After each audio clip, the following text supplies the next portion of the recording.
तर फुलांच्या माळा आणि हार वगैरे बनवून ठेवलं, काल तुम्ही बघितलंच।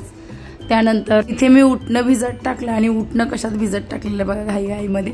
तर उटणं भिजत टाकलं, उटण्यामध्ये थोडीशी हळद वगैरे घातली ना आणि थोडंसं तेल का मस्त भिजतं सकाळच्याला। चिरोटे वगैरे काढून ठेवले कारण का सकाळी लवकर उठायचं होतं। वाजलेले 12:45 सगळं आवरायला आणि इथनं बाय करून मी काल ब्लॉग एंड केलेला। सकाळी लवकरच उठली, बाहेर काळोख होता पूर्ण आणि मी एकटीच उठलेली। दरवर्षीचं माझं काम आहे, कंदील वगैरे लावते, त्यानंतर देवघर आज क्लीन करायचं होतं, देवांना सुद्धा आंघोळ घालायची होती। उठण्याने पहिले मी करून घेतली, उठणं आणि चिरोटे माझ्यासाठी काढून घेतलं, छान आंघोळ केली आणि छान फ्रेश झाली।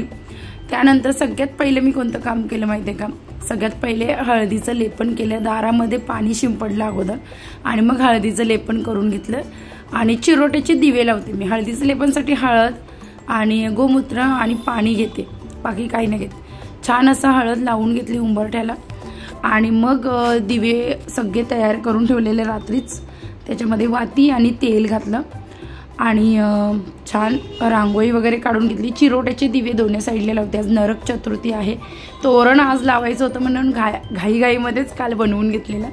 सगळीकडे दिवे लावताना रांगोळी काढताना थोडं उजळलं, पण सगळं आवरलं।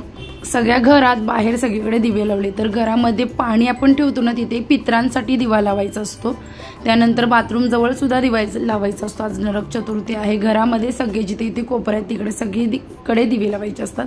त्यानंतर आपलं जे गॅस आहे त्याची सुद्धा पूजा करून दिवा लावायचा असतो। इथे पूजा झालेली माझी। त्यानंतर मी दूध गरम करायला घेतलं आणि श्रेयाला उठला। त्यानंतर हा बघा मी ड्रेस शिवलेला, श्रावणीला कसा दिसतो, खूप सुंदर, सगळ्यांना आवडले आणि बऱ्याच जणांच्या ऑर्डर आल्या ड्रेस शिवायच्या, तर छान वाटत होता, बेल्ट वगैरे लावलेला मस्त वाटत होता। नंतर पहिले करंजीसाठी पीठ मळून घेतलं मस्तपैकी आणि मग देवघर क्लीन करायला घेतलं। आज देवांना सुद्धा मला ना छान अशी आंघोळ घालायची होती।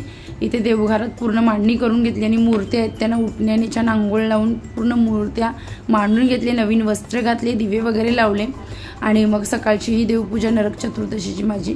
त्यानंतर करंजी बनवून घेतली, पीठ मळून ठेवलेलं, सारण तर अगोदरच बनवलेलं आणि छान करंज्या झालेल्या। माझ्या दिवाळीच्या करंज्याने एक नंबर टेस्टी झालेल्या।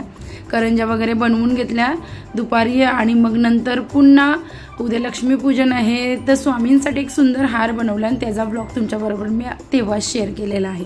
आणि नरक चतुर्थीचा ब्लॉग इथपर्यंतच होता। भेटूया छानशा नेक्स्ट ब्लॉगमध्ये। आता बाय।